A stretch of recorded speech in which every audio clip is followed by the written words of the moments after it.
views expressed on this program are those of the hosts, guests, and callers, and are not necessarily those of this station, its management, or other advertisers. You're listening to Transformation Talk Radio.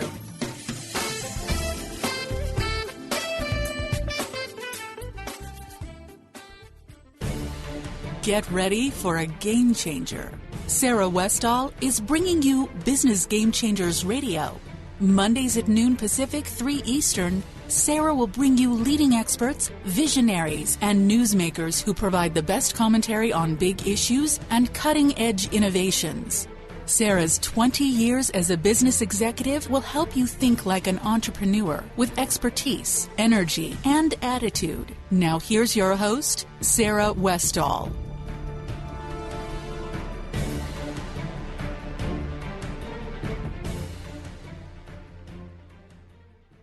Welcome to Business Game Changers. I'm Sarah Westall, and we are going to be talking about the market today. The market is not doing well all over the world. We've lost 1/5 of the world wealth since last June, and that equates to about $16 trillion. And, the Royal Bank of Scotland went as far as telling clients that 2016 will be a cataclysmic year.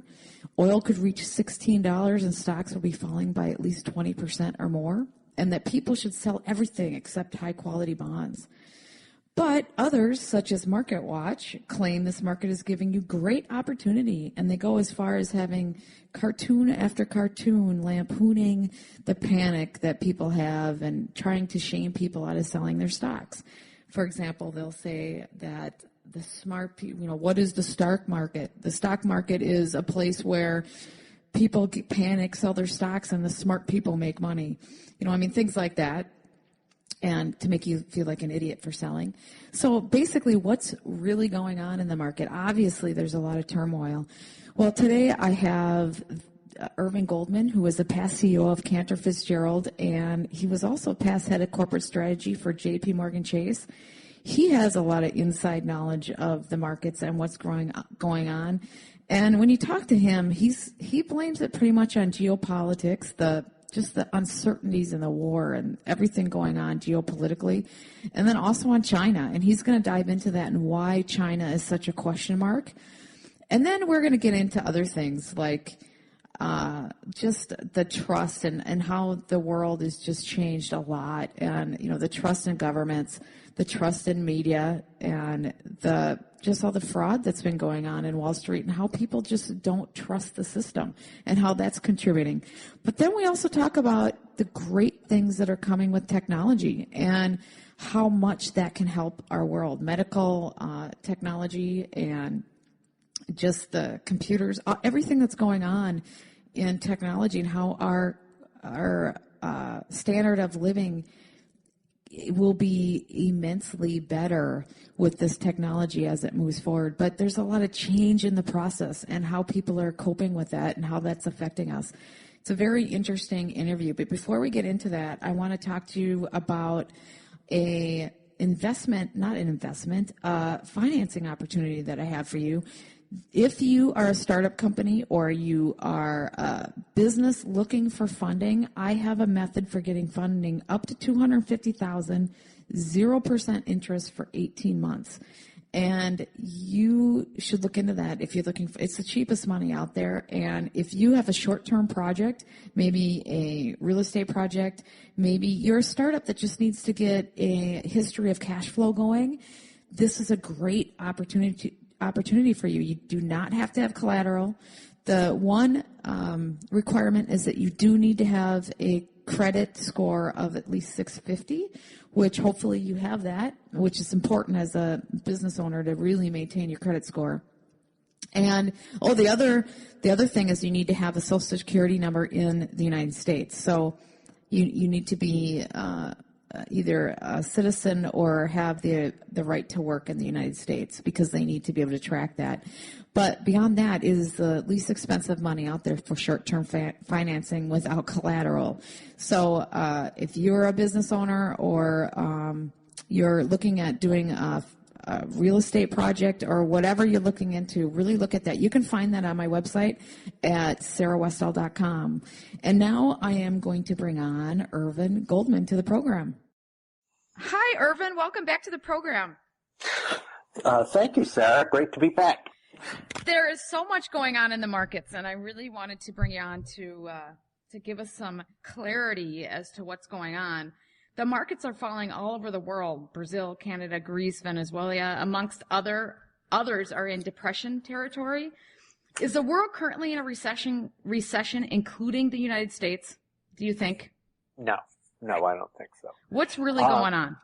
I think we're seeing a slightly greater slowdown in growth precipitated by China in the world. So the collapse of oil prices are obviously affecting a number of countries, Russia, as well as a bunch of other emerging market countries.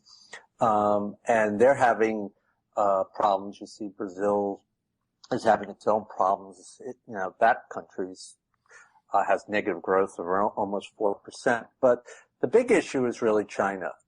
China, the estimate was that it was going to grow around 7 or 7.5% this year.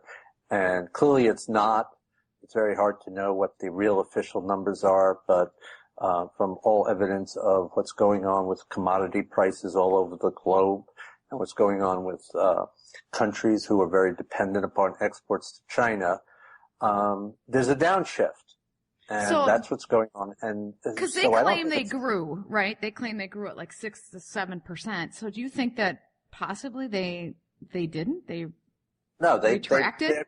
They're growing less strongly. So they're decelerating, right? So a few years ago they were growing at 8%. And a few years before that they were growing at 10%.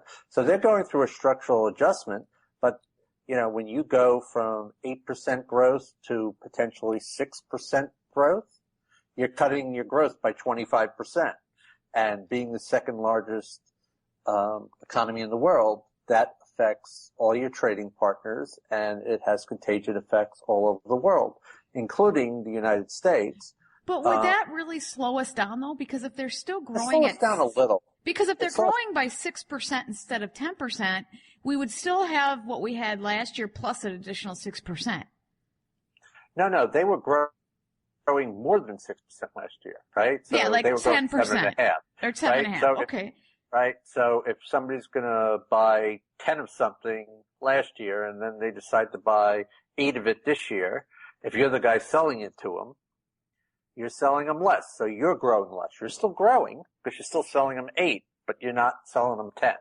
Well, but is it growth on the year before? So let's say if you sold them, if it grew by 8% last year and they sold you 10 and it grew 6% this year, wouldn't you sell 6 more? No, it's 6 versus 10 in that case. They're slowed down in what they're actually producing and buying. Exactly. And in a dramatic way. And, they clearly, have some of the largest demand for commodities in the world.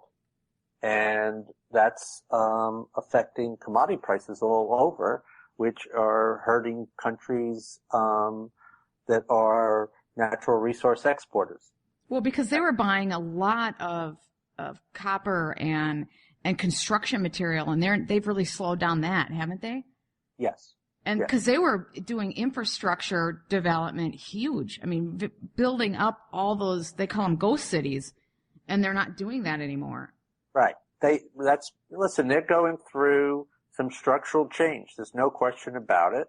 No one really knows the degree of it. People look for signs of it in all things, whether it's oil, commodity prices, and any, signs of what's going on with their political system, what's going on with their stock market, because there's a general question about the credibility of the numbers and information as well as the transparency coming out. So it's very hard to gauge. Well, the Baltic Dry Index that's ever been recorded in history, which is the trade between countries index. And I just looked at it now, and it's at 358, and it's never been below 400 from what I understand. And it's lower than it's ever been during the 2008 economic crisis. Now, do you think that is pretty much related to China? Well, part of it is definitely related to China, but there are other things at work in that particular index. So that index measures shipping traffic for goods and services, mostly raw materials, right? But one of the interesting things about that is it measures shipping, and it's both supply and demand. So what happened is between 2010 and 2013, because China was growing so much, the amount of ships that could carry raw materials in the world doubled to try and meet the growing demand of China.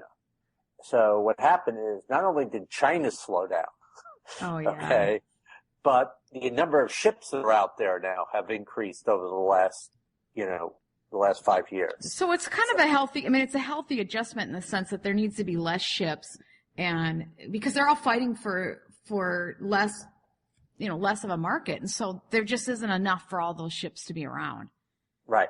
And right now, yeah, that's the way that business is. So, yeah. It's a correction in the market.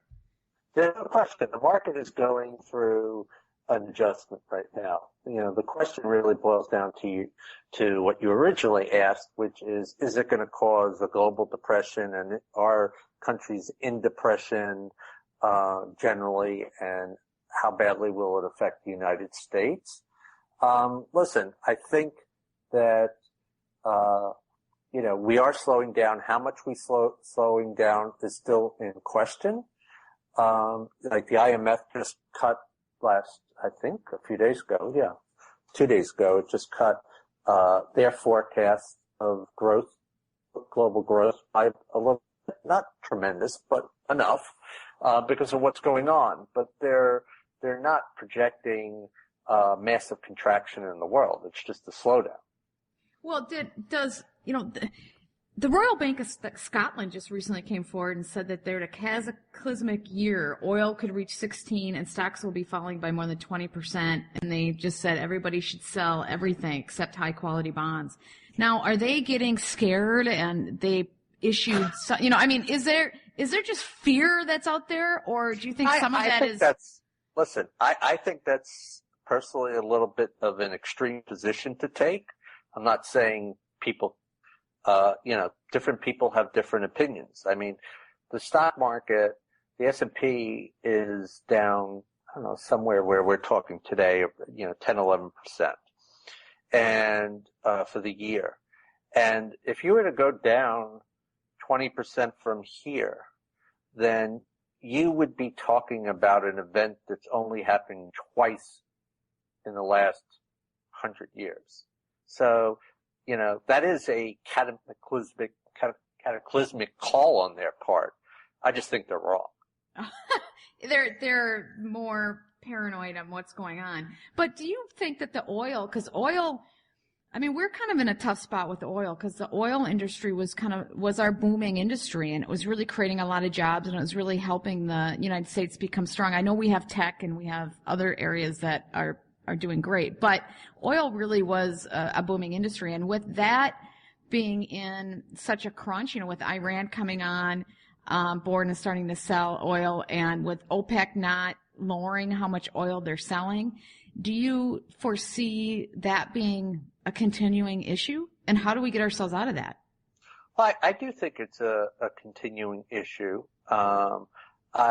Listen, whether oil goes down another 20 or 30% from where it is now, I don't think is going to make or break the world. I think the question really boils down to whether it stabilizes. And my view is it'll get to a point here, where it will stabilize. At what level? If it's $5, lower, or $5, or it stabilizes here, or it goes down to $15. A lot of the the damage has already been done to the players in that market that, so that another decline of the magnitude that they're talking about $16 or something like that. I mean, it will increase probably the default rate on some of these energy companies that are teetering, but a lot of that is already priced into the market. It's a question whether, the market has overpriced, too many defaults at this point. So it's not clear to me, although it's driving sentiment now, it's not clear to me that that's oil itself is the major additional downside risk at this point. Okay, well, do huge banks have a lot of exposure to oil? And that's what you're saying, they might have overcorrected for the market already? Yeah, I think they do have exposure, but I think in most cases, it's manageable.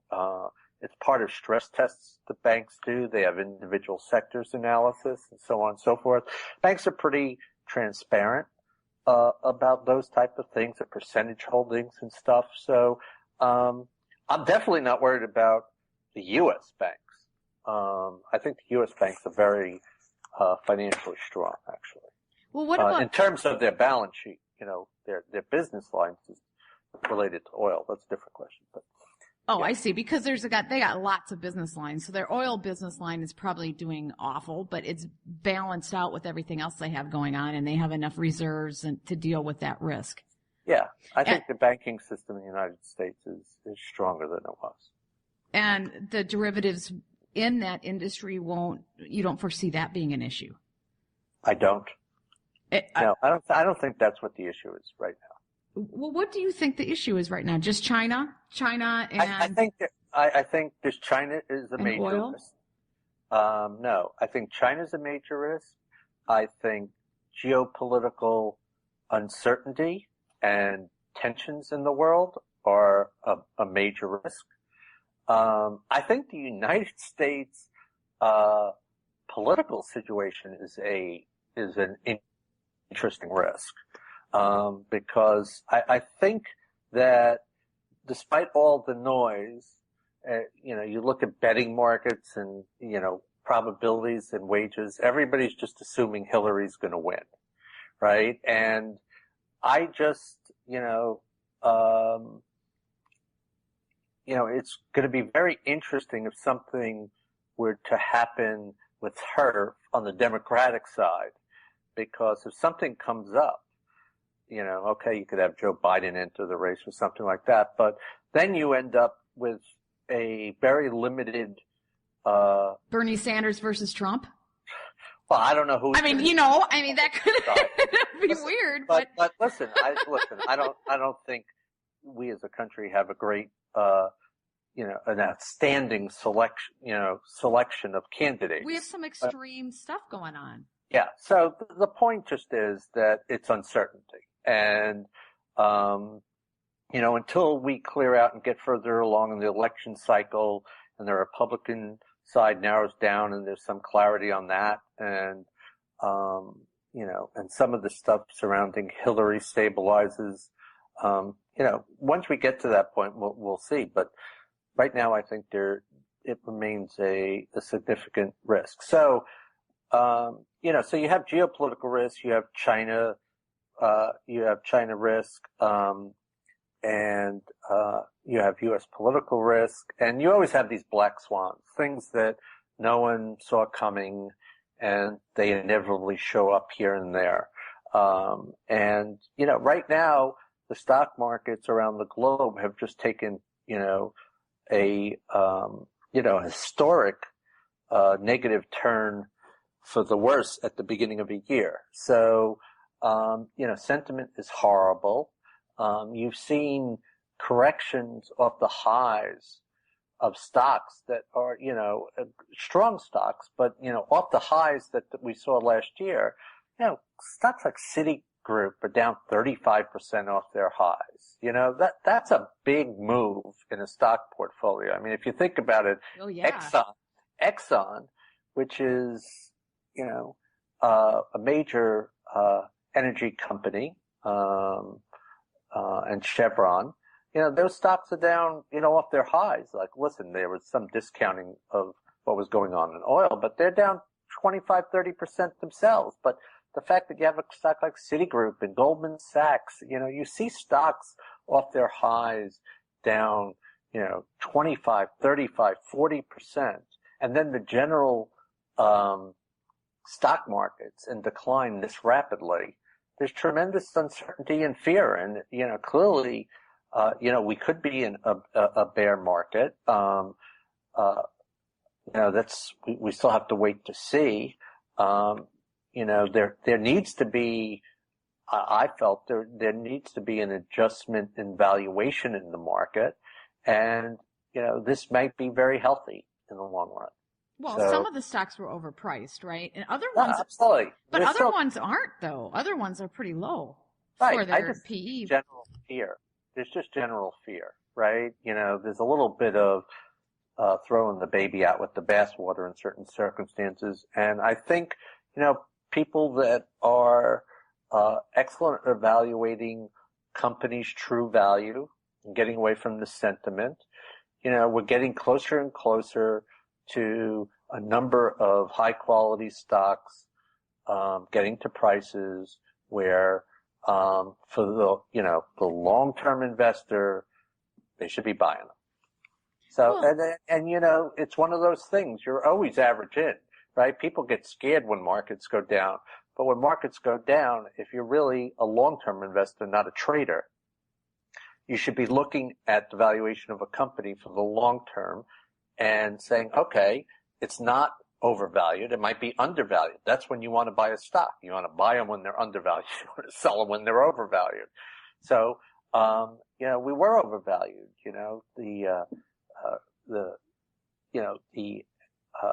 The CAP index, which is looks at the price earnings ratio, was last year at some of the highest ratios, in danger zone or but it's so crazy because some companies get to these 80 PE ratios and other ones hover around 4, and no matter how good their balance sheets are, it just seems disconnected to reality a lot of times.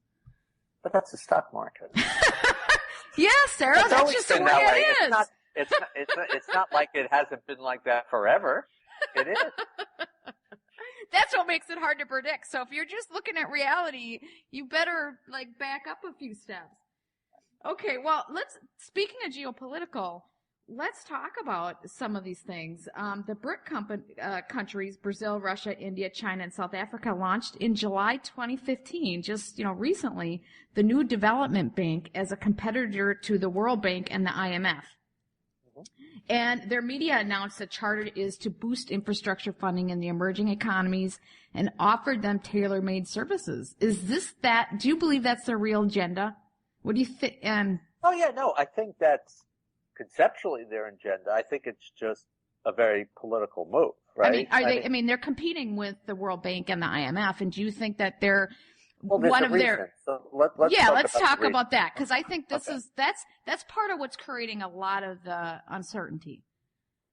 Well, listen, if you look at the composition of the voting rights of the various countries that are the 5 major members of this new development bank, all of which of these 5 countries, they have 20% voting. You see that under the United Nations, a la the IMF and the World Bank, a country like China, which is the second largest economy in the world, has a 3.8% vote share, as compared to the United States that has almost a 17%, right?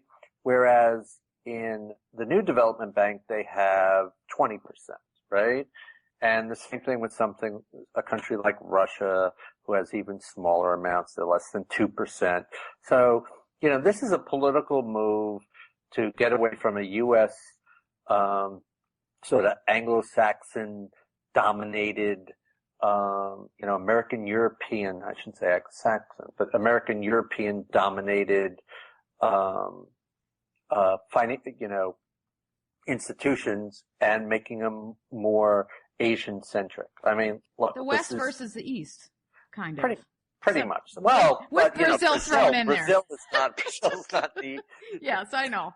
Just throw that in there, yeah. Just to me, it's politics. I think it's trying to spreading its wings. Is what it is. It's more of the evolution of China, really. And Russia too. I mean, do you think that do you think that's a threat to the United States and the dollar?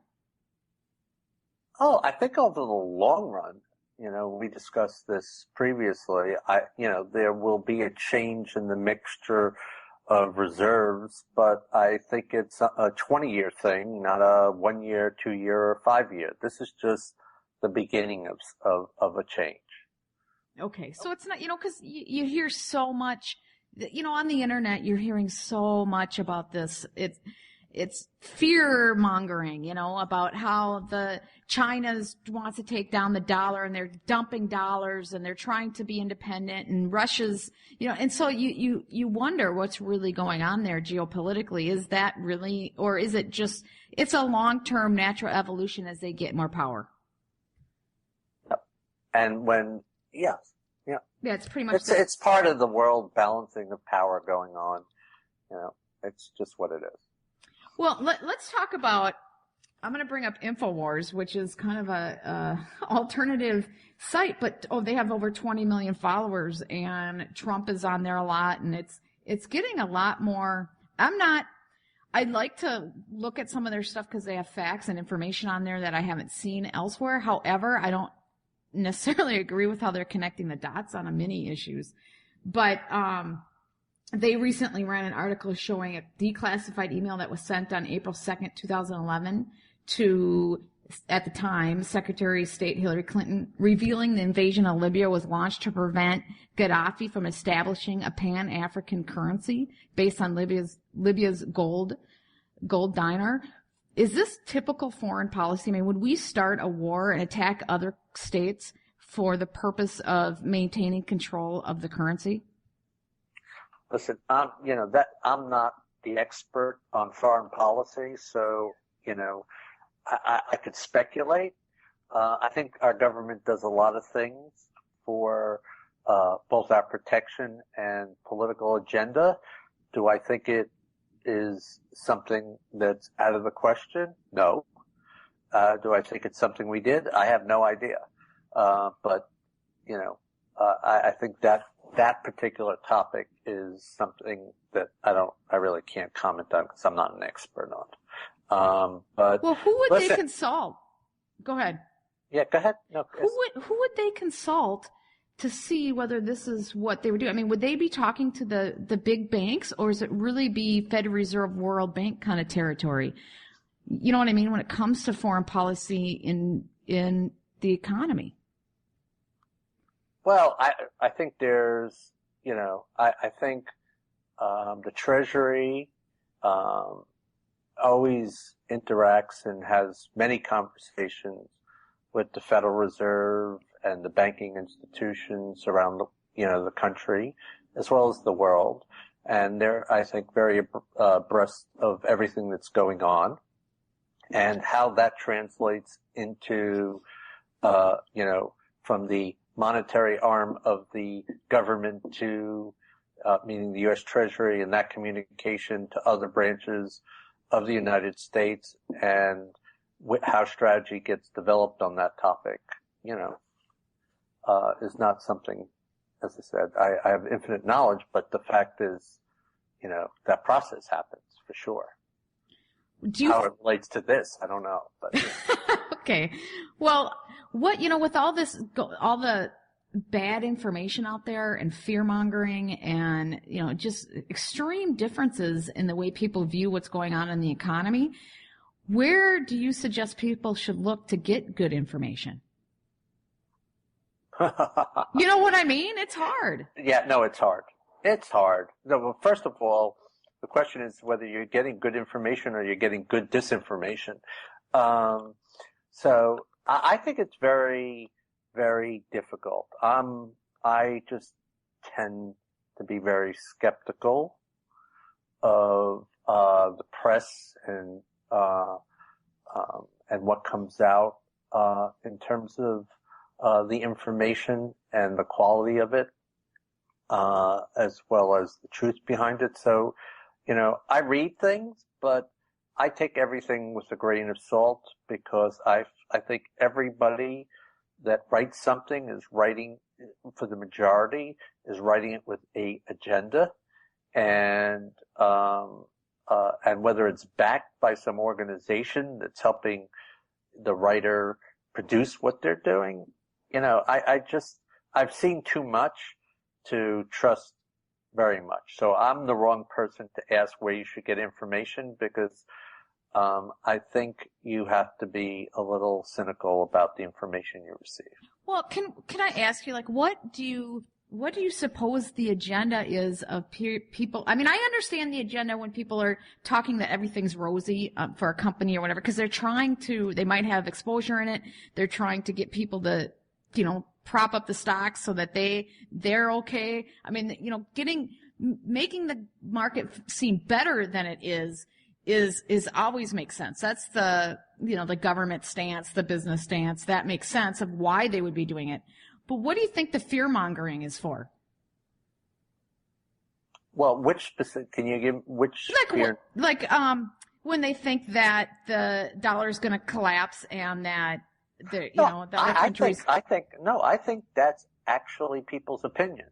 If you're talking about people having various different calls about, catastrophic things happening, I think people believe that. I mean, people do their analysis and they believe that. There were the limited few who, believed the housing market, was a serious concern in a bubble prior to 2008.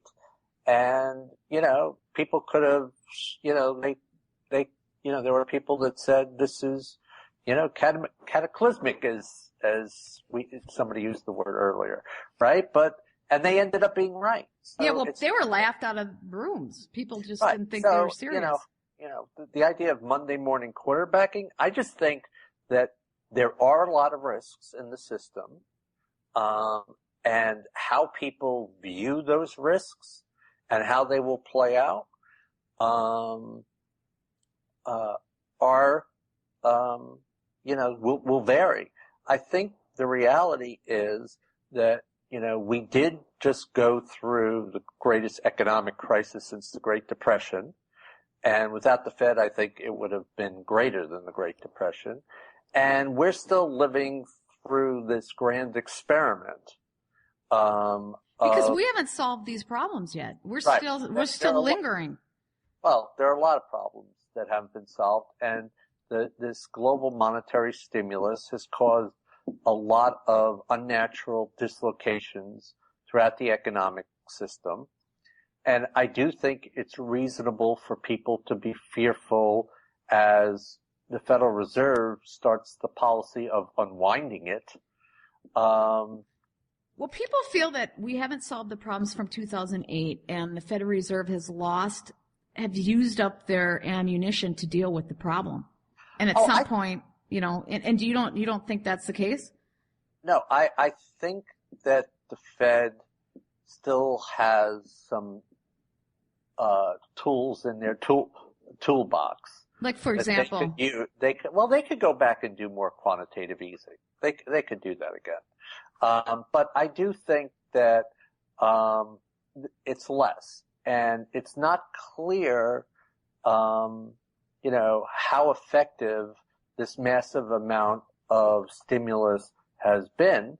The only thing we know for sure in the United States, and mind you, the United States has, one system and one economy, right? There are a lot of, Europe has multiple economies, various different compositions, but they have one, the European Union has one central bank. There's still a question whether that model actually even works, right? So there are still those people, I think it was even George Soros that said last week, he still thinks it could be a big problem, right? So it's not like there aren't, very sizable distortions that have come from 2008 that have not been resolved, and they've been masked over by this just grand monetary experiment the global central banks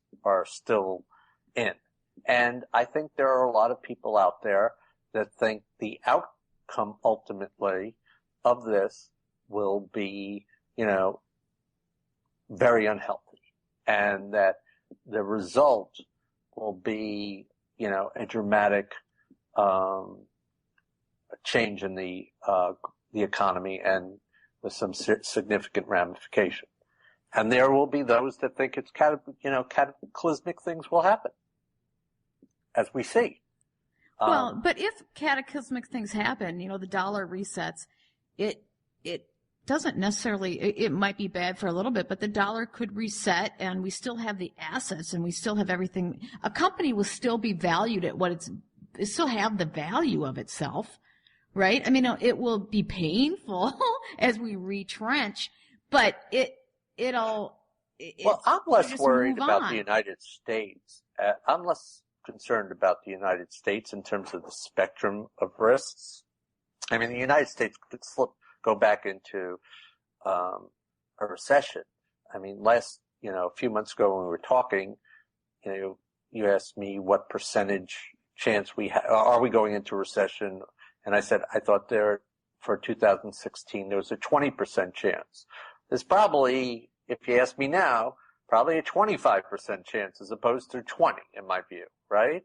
But it's not, now when you get to economies outside of the United States, I think those risks have gone up much more precipitously, and there is the possibility that if China continues to decelerate, you could have some real instability in some of these emerging market economies, and it have a contagion effect that could produce some substantial effects throughout the world. And, I think and then in turn affect those are us. the things. Right. I think those are the things. Was it RBS that you mentioned made that call? I'm not sure. Royal Bank of Scotland. Well, yeah. And, then they could be right. I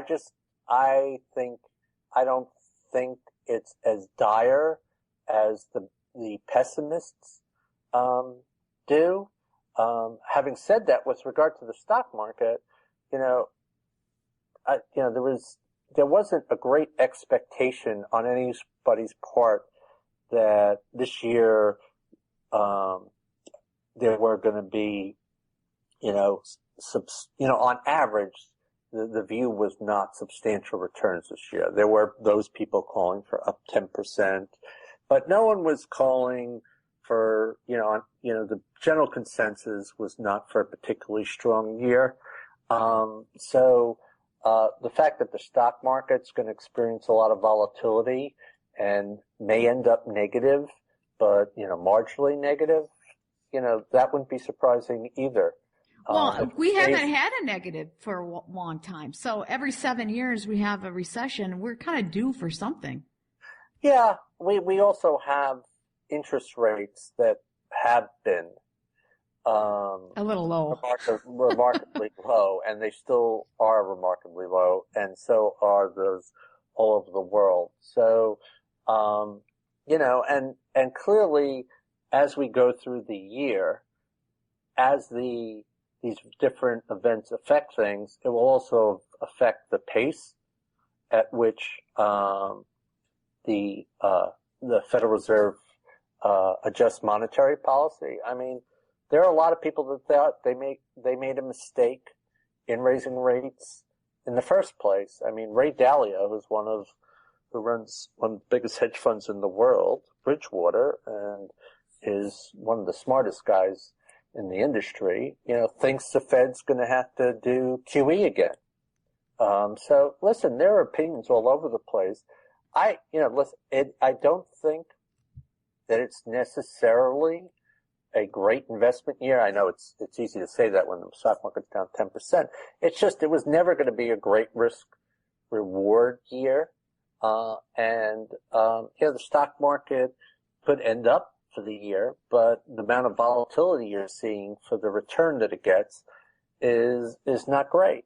And a lot of times it's just prudent to keep money in cash, which a lot of places are recommending, because even though the market's down, you can make a return if it ends up flat and you're buying it now. But, I don't think people should panic. I just think that, unlike the last year, where every time the stock market corrected, you saw these large bounces. I think this time, the market will go down, it will go back up, have these bear market rallies and stabilization periods, but I don't think it's going to be like last year where something's down 10% and rallies back 10%. I'd be very surprised by that. I mean, we're actually correcting this time, is what you're saying. We're not. Yeah, I think that. Well, no, it's interesting. What I'm saying is, I think we're correcting, and you're not going to see these immediate, huge bounce backs, and every time the market goes down. Well, then it's not really a correction, right? If it goes down and it goes right back up, it's like, well, the correction never really stuck. Right. So listen, clearly statistically, the final year of a presidential cycle is the worst performing year of all. You go back through history, the final year, which makes sense, right? Because there's the uncertainty. Yeah, completely. So, and this year's even worse. I mean, the right. Uncertainty this year it's a very different time from a political standpoint. Yeah, absolutely. So I think people are going to be much more conservative this year. And I'm just not expecting these huge bounces that we've historically got every time we corrected.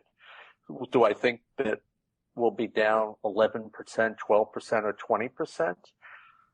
My gut is that we'll end up being down somewhere around, 3 to 5% for the year.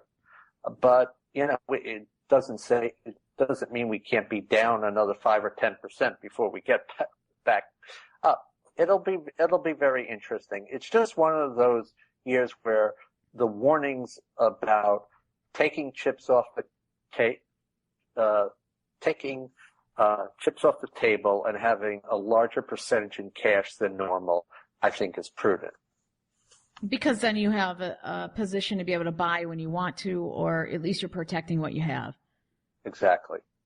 Okay. And I think we are in one of those environments. And I think we will be. It doesn't mean there's not a lot of opportunity.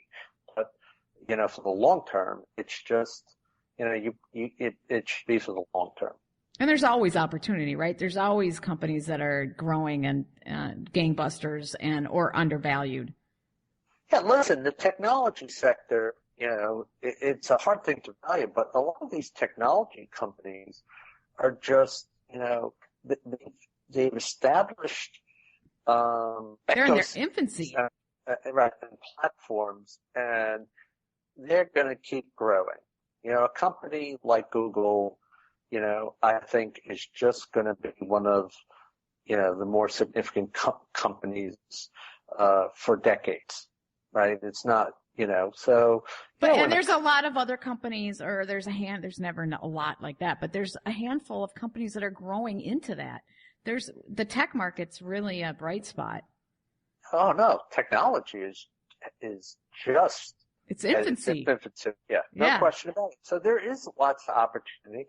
And I actually think, over the medium term, if you get out of the immediate, get from the immediate to the medium,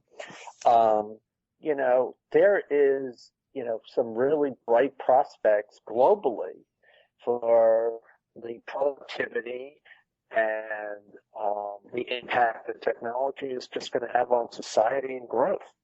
And, we see it before our eyes. We see it faster than we could imagine.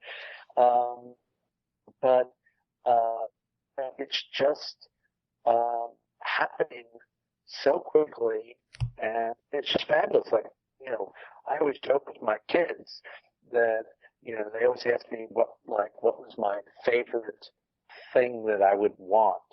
And I told them, it's always been a flying car. It's always been, since I've been little, I've been waiting. I thought in my lifetime we would have a flying car, and. Do you think we'll have one? Well, there are. They've actually, they're starting to get approvals. There are models out there. Isn't that great? But if you think about, I'm actually in California now. If you think about just the impact of that on traffic, and transportation and mobility, it's just, it's like drones. Look at how that's changing things. I mean, there's just so much. There's disruption everywhere. We don't even know how and you have to be, you can think negatively about how disruptive that is to, employment in a lot of industries and how it's destroying industries and the necessity to have structural training for people. It might not be negative. Like, disruption's a negative word, but it doesn't need to be a negative word. It can be disruptive to the status quo, but not to something better going forward.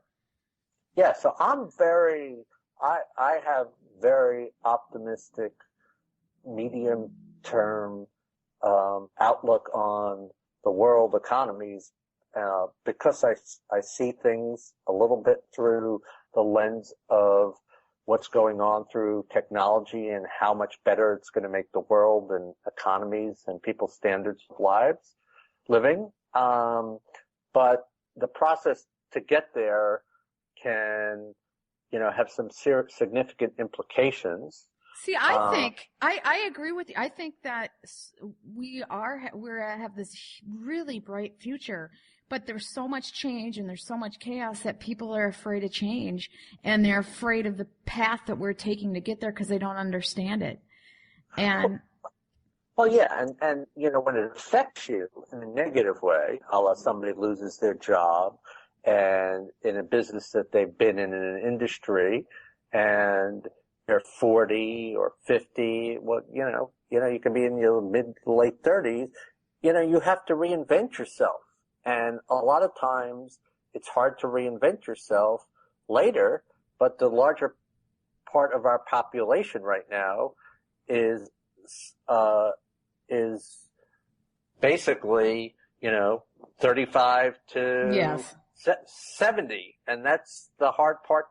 That's where it's harder to change and harder to retool and relearn different things. But, that's just the way it is. But getting back to the economy, the one thing that I will say related to the fears out there is I don't think anybody has any idea about what the ultimate outcome of this monetary stimulus experiment's going to be. And that is a bit scary, right? It is. And anytime something happens and there's disruption and things aren't going well, what everybody will do will start highlighting those issues, right? It's like very interesting. We had the summer down, trade-off in the stock market, that correction, and that was generated by China. And all of a sudden, China came in, stabilized their equity market, and all of a sudden, everything stabilized. And starting in the end of September, the market was up almost 8.5% in October, right? Which is just incredible. And no one was talking about it, right? And then all of a sudden, you get into the first week in January, and people are talking about the same issue that they were talking about in August, and that's just the way the market goes. It goes in these cycles of extremes and what it focuses on, and there will be, this ebb and flow throughout the year. Well, and I think people are more educated that the media isn't as believable as we all thought it was 10 years ago. There's always people that knew the media was slanted, but I think the general population are waking up to the fact that the media is not really reliable. And I think we went through that crisis right? And then we went through that crisis in 2008 where there was a lot of systematic fraud, and people didn't realize the amount of fraud that exists in our system. During the S&L crisis, there were a lot of prosecutions and people were put into prison. But during this one, there really wasn't any consequences. So we're sitting with the system that is a big question. And we know there's a lot of fraud, and we know the media is not. And politics is weird, right? We got this weird political, and then geopolitical is weird. And then we got all this technology and internet and things that are changing our lives. There's just a lot going on for people to absorb and try to understand. And I can see where that fear is coming from. Yeah. Yeah. It's just the how extreme that fear will get. And that's really the point of the discussion, and what impact that's going to have on the economy and, markets around the world. And, right now, sentiment is extraordinarily negative. It's not to say that it can't go a bit further. I personally would be surprised, at least in the short run, the next few months, whether we will see the kind of bearish forecasts that are out there by a lot of people if we get that extreme. I'm not saying we can't go lower in markets and so on and so forth, but I just don't think this is a 1930s/2008 type of year. I just don't think so. But I think mentally people might think it is because of the fear, all the storm, the perfect storm that I'm talking about. And do you think that emotional perfect storm could take it down on its own? You know what I mean? Listen, yeah. Well, listen, that's people can do some weird things. Emotional animal, right? Yes. Right? Humans are emotional, right? So, yeah. I'm not saying it's not out of the question. I just don't, for me, see it as a base forecast. I don't see, a down 30% year in the stock market as what I think. I think we will be somewhere between down 5 and 15, and we're right in the middle. I'll be actually surprised if we end up for the year this year. But you know what I think it is? But anything is possible. But I also think that when you look at my background or your background, and you look at the fact that I've always been in technology, that's been my whole thing, right? And so I have foreseen a lot of these changes 25 years ago, and I don't know why it's taking so long. And now I'm like, wow, it's happening, and I didn't realize how much the world's going to be affected by this. I just didn't understand when I was young how much of a social ramifications this really is, and how much it needs to be absorbed by the people, and how they would interpret it and accept it. And so I'm not as fearful of just all the changes going on in general, because I've seen a lot, I've been hearing it, I'm excited about it. And so it to me, it's just interesting watching, and obviously there's a lot of things going on I didn't think about, but so much in medical and technology, and it's just so amazing. To me, I'm excited about it. That's my whole radio show, and everything I'm doing is, and I teach entrepreneurship at the business school, and I'm excited about this stuff. But I'm also can see just how much it's impacting people, and how we have to be careful. It's change management at a macro level. Exactly what it is. Right? That's a great description. Yep. So, but anyways, I appreciate you coming on so much. I love it when you come on, because I get to talk about these big issues with somebody who has a good frame of reference. Well, I appreciate it. I always enjoy speaking with you. So thanks for the time, and till next time. Yeah, next time. Thank you, Irvin. Have a great day. You too. Yeah, bye-bye. Unfortunately, we do not have the time to finish this interview on air. So if you want to listen to the full interview, go to my website, sarahwestall.com, and you can download the podcast there. It's also going to be available on iTunes and 90 plus other channels, YouTube. It's all over the place. So look for that. Whatever your favorite podcast player is, you should be able to find the Business Game Changers with Sarah Westall, and you can get all my past episodes there as well.